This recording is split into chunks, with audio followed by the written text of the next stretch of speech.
여러분, 시편을 여러 사람이 썼어요. 제일 많이 지은 사람은 우리가 잘 알고 있다시피 다윗이고, 이 아삽이 오늘 우리가 읽은 77편을 포함해서 12편의 시를 썼습니다. 이 아삽은 이스라엘 민족의 시인이자 또 음악인이었어요. 그는 성전을 중심으로 벌어지는 예배의 인도자로 아주 중요하게 활약했던 그런 인물로 기록되어 있습니다. 우리는 일반적으로 이 아삽을 성경의 저자라고 생각하지 않지만 엄밀히 따지면 다윗이 시편을 기록한 것처럼 아삽도 성령의 영감으로 성경의 일부를 지은 구약의 선지자였다고 볼 수가 있어요. 그래서 이 시는 개인적인 차원에서 지어졌지만 공동체와 공유하고 또 함께 고백했던 그런 시입니다. 77편은 오늘 우리가 읽었는데 이 두 부분으로 나눠져요. 크게 1절부터 3절이 이제 혼잣말입니다. 우리가 읽었을 때는 별 차이가 없는데 혼잣말이고, 그리고 4절부터 20절은 기도예요. 그래서 어려움을 겪는 이스라엘 민족을 위한 탄원의 시다라고 그렇게 말합니다. 1절부터 3절을 한번 다시 볼게요. 1절부터 3절을 보면 밑에 거가 이제 새 한글 성경인데요. 이게 작년 12월 달에 우리 한국 성서공회에서 나왔는데 9년 동안 번역해서 시편하고 신약 성경이 나왔어요. 다음 세대를 위한 성경인데 이게 너무 잘 표현해서 제가 한번 읽어보겠습니다. 위에 거하고 우리가 아까 읽었던 1절부터 3절하고 이제 지금 우리 새한글 성경 번역을 한번 비교해 보시기를 바라요. 제가 읽어드릴게요. 내 목소리를 하나님께 높여 나 부르짖을 테야. 내 목소리를 하나님께로 높이면 하나님은 귀 기울여 주실 거야, 나에게로. 힘든 날에 주님을 내가 찾았지. 내 손을 밤에 내밀고 늘어뜨리지 않았지. 위로를 마다했어, 이 몸이. 내가 하나님을 기억하고 불안해했지. 골똘히 생각하느라 내 숨결이 약해졌어. 느낌이 좀 다르죠?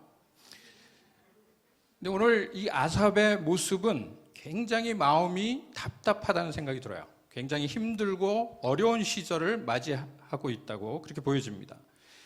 이것을 2절에 보면 나의 환난 날, 힘든 날이라고 그렇게 표현하고 있습니다. 오늘 77편에서 가장 많이 나오는 단어 중에 하나가 나예요, 나. 내가 내 마음으로. 그러니까 아삽은 나 자신의 어려운 순간 가운데 하나님에 대해서 묻고 있어요. 그리고 또 밤이라는 시제를 쓰고 있습니다. 밤. 이것은 그냥 낮과 밤에서의 밤이 아니라 그가 겪고 있는 상황이 인생의 어두운 시간이라고 말하고 있는 것이에요. 이럴 때에 하나님께 부르짖고 또 여호와께 부르짖을 때에 하나님께서 내 기도에 귀를 기울여 주실 것이라고 오늘 노래를 부르는 것입니다. 여러분, 아삽의 상태는 지금 어떨까요? 한번 상상해 보죠. 그는 불안하고 근심합니다. 3절에 보니까 뭐라고 얘기하냐면 내가 하나님을 기억하고 불안하여 근심하니 내 심령이 상하도다. 하나님을 기억하고 있음에도 불구하고 그는 근심하고 불안하고 마음이 상하기까지 한 거예요. 4절에는 어떻게 또 말씀하고 있냐면 내가 눈을 붙이지 못하게 하시니, 그러니까 밤이 되면 잠을 자지 못하고 불면증에 빠져 있습니다. 머릿속에 불안한 생각들로 가득 차서 쉴 수 없는 상태에 있다고 말하고 있어요. 저도 어젯밤에 잠을 잘 못 잤는데 여러분들 볼 생각에. 근데 실제로 우리는 기쁜 생각보다는 이런 불안한 생각들로 가득 차서 잠을 못 잘 때가 많죠. 사랑하는 성도 여러분, 요즘 힘든 일이 많죠. 잠이 안 들 때가 있습니다. 제가 다 알 수 없지만 개인적으로 힘든 일이 있으실 줄 압니다. 지난 2개월 동안 우크라이나 전쟁을 보면서 내가 우크라이나 국민이라면 어떨까? 가족들과 생이별하고 죽음 앞에 서는 마음이 어떨까? 생각해 보신 적 있으세요? 저는 한번 생각해 봤어요. 그러면서 기도를 하는데 기도가 안 돼요. 한숨밖에 안 나오죠. 우크라이나가 강대국 사이에서 갈등하는 모습들이 사실 우리나라와 비슷하다는 생각을 하게 됩니다. 우크라이나 국민들은 지난 몇 개월 동안 잠을 제대로 못 잤을 거예요. 여러분, 우크라이나의 상황이 답답하죠. 참 어둡습니다. 이 민족에게 어떤 소망이 있을까? 여러분, 우리나라 상황을 봐도 뭐 크게 다르지 않습니다. 국민의 절반이 원치 않는 지도자가 당선된 것에 대해서 불안해하고 있어요. 불만이 가득 차 있어요. 아마 반대였어도 마찬가지였을 겁니다. 답답해요. 아삽은 뭐가 그렇게 힘들었을까요? 아삽이 구체적으로 어떤 사건, 어떤 이유 때문에 힘들었는지는 나와 있지 않습니다. 내가 얼마나 힘들고 괴로운지 주님 아십니까? 라고 하면서 그는 시를 이어가고 있어요. 내가 이렇게 힘들어하고 있는데 하나님은 가만히 계신다는 거죠. 아삽은 이 개인적인 상황뿐만 아니라 나라의 운명이 어떻게 될 것인가 고민했을 것입니다. 아삽은 개인적인 그룹뿐만 아니라 이스라엘 민족의 역사를 생각하면서 노래를 지었을 거라는 거죠. 어둠의 시간을 겪고 있는 시대에 민족의 선지자 중에 하나로서 이 어둠의 시간을 겪고 있는 그가 부르는 노래를 통해서 이러한 상황을 어떻게 빠져나갈 것인가? 여러분 어떠세요? 팬데믹이 이제 3년째 이제 끝났다고 하지만 끝난 게 아니죠. 오래됐어요. 형편이 다 다르시겠지만 이 어르신들은 내 평생에 이렇게 힘든 시간 처음이다. 이렇게 말한 분들이 많습니다. 육신도 지치고 몸도 지치고 또 영적으로도 지치고 또 모르기는 해도 우리 성도의 교통과 규제도 원활하지 않았을 겁니다. 이런 상황 속에서 힘들다라고 느끼고 있다면 삶 속에서 남들에게 다 나누지 못할 그런 깊은 비밀스러운 고통과 아픔들이 있다면 오늘 이 아삽의 시에서 우리는 조심스럽게 답을 찾아볼 수 있을 것입니다. 아삽은 어떻게 반응했을까요? 또 우리는 어떻게 반응해야 할까요?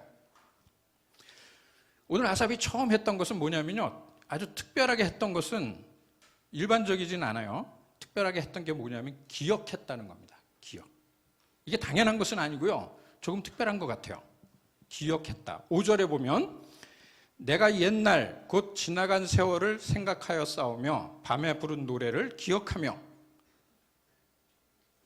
시편 77편에 가장 많이 등장하는 또 다른 단어 하나가 뭐냐면 기억입니다. 기억한다. 기억했다. 메모리. 인생의 어두운 밤을 경험하고 있는 이때에 아삽이 한 것은 기억이었습니다. 여러분 오늘 메시지의 주제는 이 기억의 구원이 필요하다는 거죠. 이 구원을 우리가 여러 방면에서 경험하지만 우리에게 필요한 것은 기억의 구원입니다. 여러분 우리에게 어떤 기억이 있느냐에 따라서 오늘 나의 생각과 행동 그리고 나의 삶이 결정된다는 것을 생각해 보셨나요? 내 속에 깔려있는 생각, 나의 삶의 경험들에 대한 기억들, 축적되어 있는 나의 기억들이 오늘 나의 주어진 삶에 상당한 영향을 끼치고 있는 것입니다. 오늘 아삽이 밤에 부르는 노래를 기억했다는 것입니다. 과거에 힘들었던 것이죠. 6절에 보면 아삽이 힘들고 어려울 때 기억해낼 것은 밤에 불렀던 노래라고 얘기해요. 그 노래의 내용이 뭐냐면 7절부터 9절에 나와 있어요. 주께서 영원히 버리실까? 다시는 은혜를 베풀지 아니하실까? 그의 인자하심은 영원히 끝났는가? 그의 약속하심도 영구히 폐하였는가? 하나님이 그가 베푸실 은혜를 잊으셨는가? 노하심으로 그가 베푸실 긍휼을 그치셨는가? 얼마나 절망적인 노래입니까? 이제는 나에게 소망이 없나? 하나님이 나를 돌보시지 않는가? 나의 모든 것을 상실하고 심지어는 나의 구원까지 상실한 것은 아닌가? 이제 나는 끝장인가? 하나님도 더 이상 나를 도와주시지 않는가? 이런 생각으로 가득 차 있었다는 거죠. 여러분 어떻게 생각하십니까? 문화인류학에서 이 사람의 문화를 연구해서 발견한 것이 있는데 우리 인간들에게는 세 가지 이 레이어가 있어요. 층이 있다는 거죠.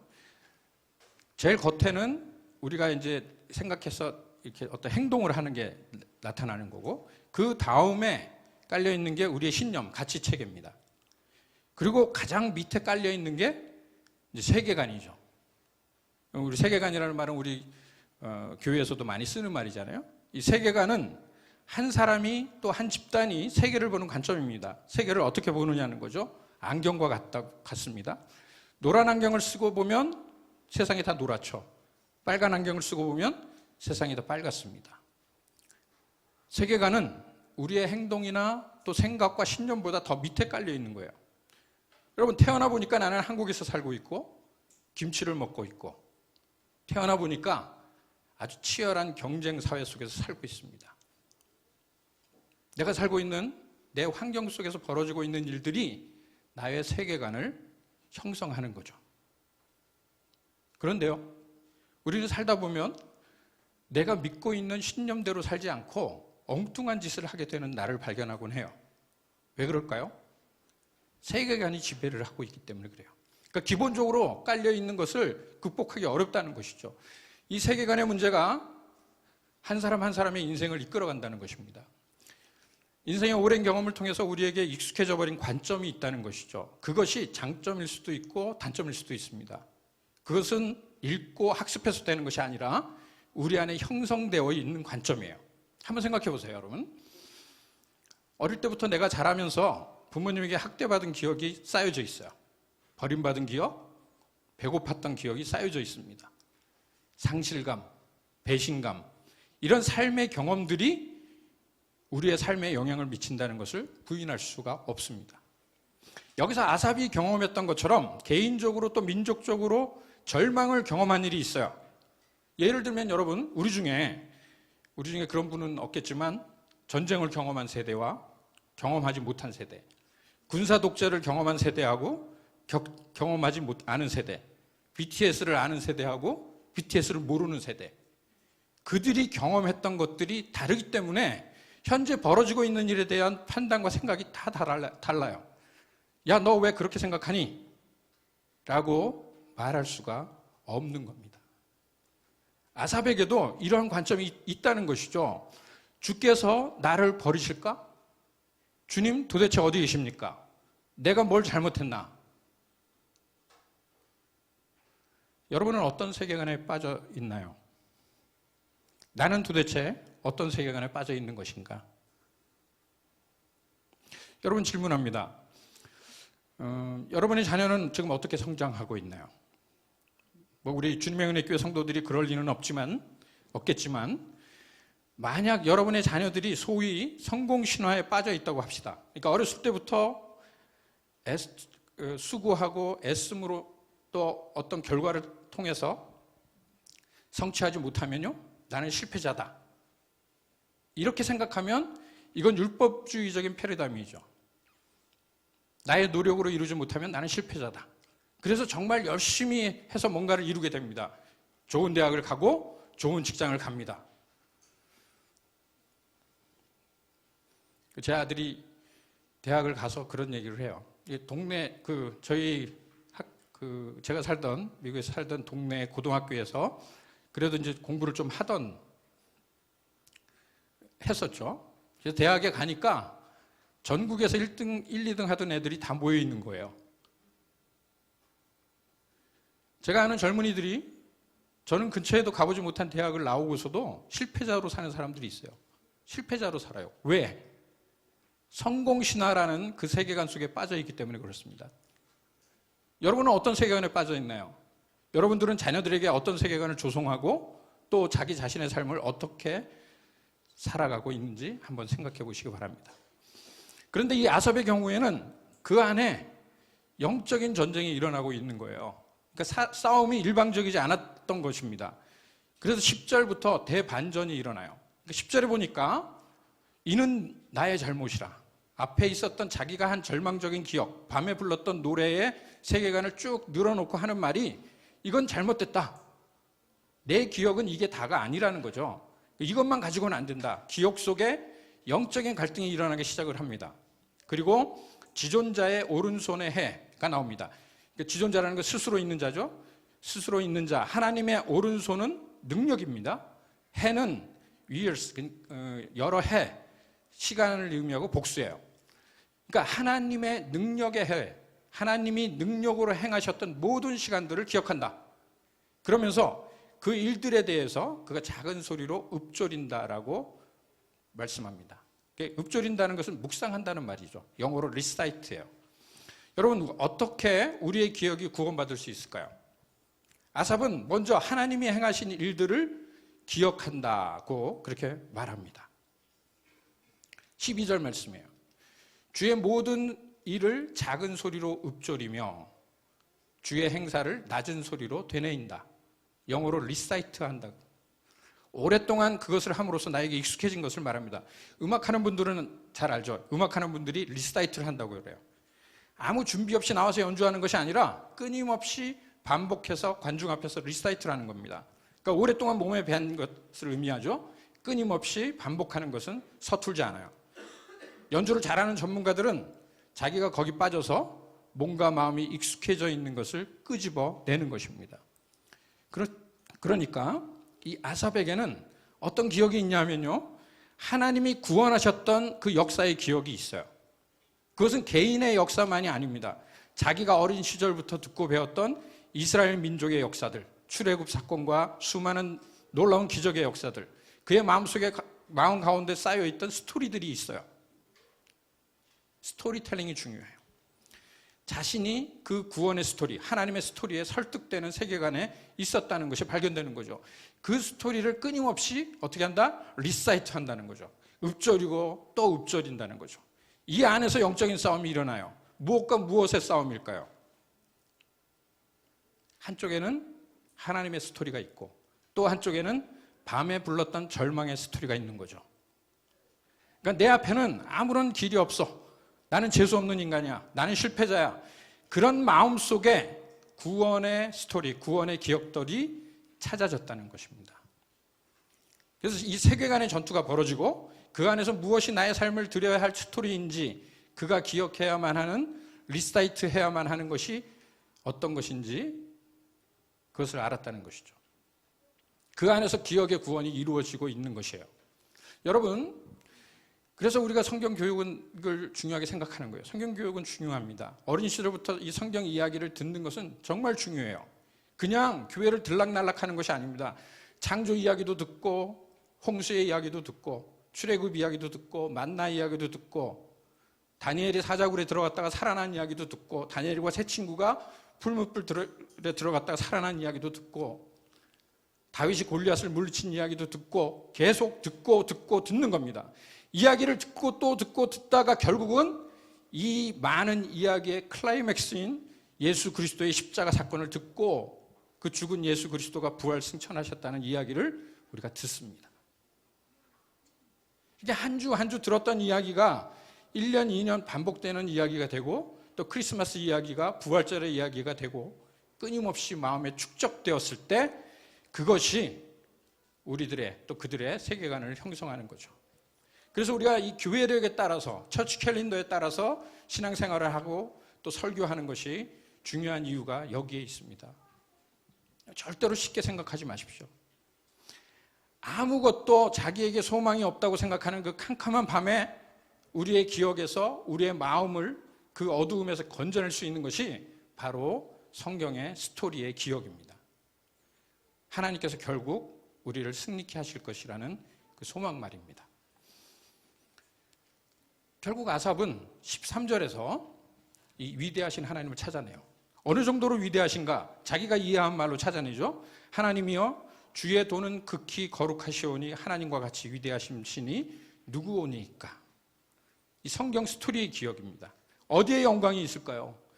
하나님의 약속의 영광, 하나님 나라의 영광스러운 스토리가 나의 마음속에 쌓이고 쌓여서 나의 간중 되시는 하나님 앞에 또 나의 가족들과 이웃들 앞에서 리사이트를 하면서 그럴 때 하나님 나라의 영광이 내 마음에 가득 채워져야 그래야 우리 인생의 고난을 이길 힘이 생기는 것이죠.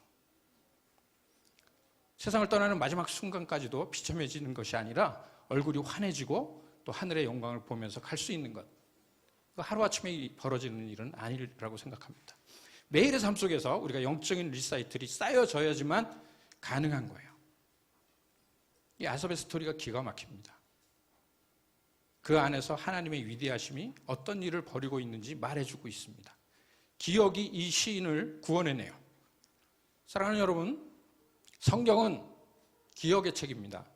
성경은 인생의 매뉴얼이 아니에요. 성경은 기억의 책이고 그 기억이 우리를 살리고 있는 거죠. 그러니까 주님과의 기억들이 거기에 가득 차 있어요. 그 기억들이 저와 여러분을 살리고 있는 것이죠. 그래서 11절과 12절의 이 다짐이 우리의 다짐이 되어야 합니다.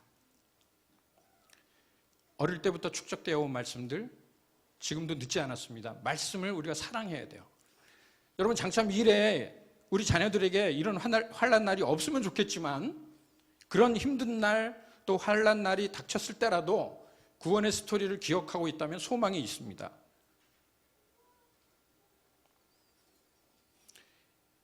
이제 다음으로 이 구원의 스토리를 우리가 기억하는 데서 그치지 않고 그 스토리에 나 자신을 맡겨야 하는 거죠. 아삽은 드디어 답을 찾았어요. 16절입니다. 16절. 하나님이여 물들이 주를 보았나이다. 물들이 주를 보고 두려워하며. 여기서 물들이라는 것은 환난을 의미해요. 물은 두 가지 상징이 있죠. 하나는 생명이면서 동시에 아주 위험한 것입니다. 심판의 상징이죠, 물은. 그래서 물들이 주를 보았다라고 얘기를 합니다. 여러분, 환난이 주님을 보았을 때 환난은 두려워합니다. 구원 역사의 세계관이 그를 지배합니다. 예수님이 죽음에 굴복하는 것이 아니라 죽음이 그리스도의 위대함에 먹히더라는 거죠. 물이 하나님을 보았을 때 물들이 두려워한다.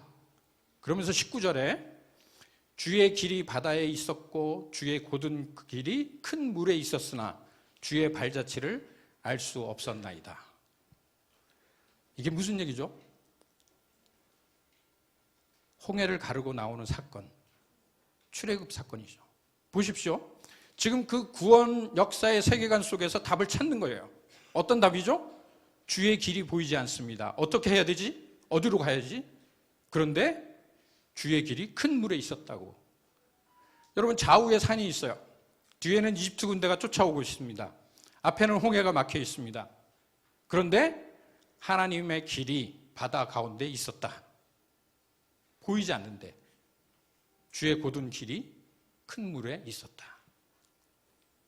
멋있으시죠? 주의 길이 바다 한가운데 있었다는 거죠. 요동치는 폭풍 가운데 하나님의 길은 그 가운데 있었다는 거예요. 이게 무슨 말일까요? 고린도전서 10장 1절과 2절 말씀 우리 같이 한번 읽어보도록 하겠습니다. 고린도전서 10장 1절 2절 시작. 형제 자매 여러분, 나는 여러분이 이 사실을 알기를 바랍니다. 우리 조상들은 모두 구름의 보호 아래 있었고 바다 가운데를 지나갔습니다. 이렇게 그들은 모두 구름과 바다 속에서 세례를 받아 모세에게 속하게 되었습니다. 홍해를 가른 사건을 사도 바울이 이스라엘이 모세와 함께 세례를 받은 사건으로 보았던 거죠. 물이 범람하고 이 심판, 이것을 뚫고 가는 사건이 바로 예수 그리스도의 십자가와 부활 사건입니다. 누가 이것을 가능하다고 생각했을까요? 죽음을 뚫고 생명으로 나아갈 수 있는. 여러분, 하나님의 방법은 물을 가르고 그 가운데 길이 드러나게 하시는 것입니다. 여러분, 우리가 이 스토리에 완전히 설득이 되면요, 확신이 들면 죽을 수 있는 거예요. 어렵죠. 어렵습니다. 우크라이나 사태가 처음 벌어졌을 때 TV 인터뷰를 보면 다 그렇지는 않지만 외국에 나가 있던 그 우크라이나 사람들이 본국으로 돌아가는 거죠. 죽으러 가는 거잖아요. 그러면서 이제 거기 있는 인터뷰할 때 뭐라 그럽니까? 자기는 두렵지 않다고. 왜 두렵지 않겠어요? 근데 그 인터뷰를 그렇게 하더라고요. 뭐 다 그런 건 아니에요. 도망가는 사람들이 있으니까. 뭘까? 저게 과연 뭘까? 우리가 두려운 인생의 순간에 하나님의 발자취를 보고 따라갈 수가 있을까? 길이 안 보였는데 길이 있었다. 주의 발자취가 있었다. 폭풍 가운데 예수님의 제자들도 비슷한 경험을 했어요. 물 위를 걸어오시는 예수님. 우리가 두려움에 함몰되지 않고 하나님의 발자취를 보고 주님을 따라갈 수 있을까요? 여러분들 그런 순간들이 있었을 겁니다. 또 앞으로 있을 거예요. 큰 일을 당했을 때 끝인 것 같은데 갑자기 여러분 마음속에 평안이 찾아옵니다. 그것이 여러분에게 주시는 복음의 능력입니다. 그렇게 역사하실 것을 믿습니다. 말씀을 마무리하려고 그래요. 사랑하는 여러분, 주님께서 우리에게 믿음의 눈을 주시기를 바랍니다. 이 시의 제목을 붙인다면 여러분 뭐라고 붙이실 수 있을까요? 주님께서 오늘도 우리에게 부탁하십니다. 누구든지 자기 십자가를 지고 나를 따르라. 내가 내 십자가를 지고 나와 함께 가자. 내가 너희를 쉬게 하겠다. 나의 멍에를 메고 나에게 배우라. 그러면 너희 마음이 쉼을 얻을 것이다. 우리 인생 가운데 당장 답이 보이지 않는다고 할지라도, 아직 폭풍 가운데 있다고 할지라도 하나님의 뜻은 반드시 이루어집니다. 이 세상의 공의가 회복되고 무고한 사람들의 아픔과 눈물을 닦아주실 날이 올 것이에요. 하나님의 공의는 반드시 이루어집니다. 그래서 여러분 믿고 가십시다. 비겁해지지 마시기 바랍니다. 쉬운 길이라고 타협하지 마시기 바랍니다. 이렇게 하면 성공할 것 같다고 나 자신과 이웃을 속이지 마시기 바랍니다. 주님의 스토리에 나 자신을 맡기시기 바랍니다. 그리고 주님께서 내신 길로 담대하게 걸어가십시다. 기도합니다.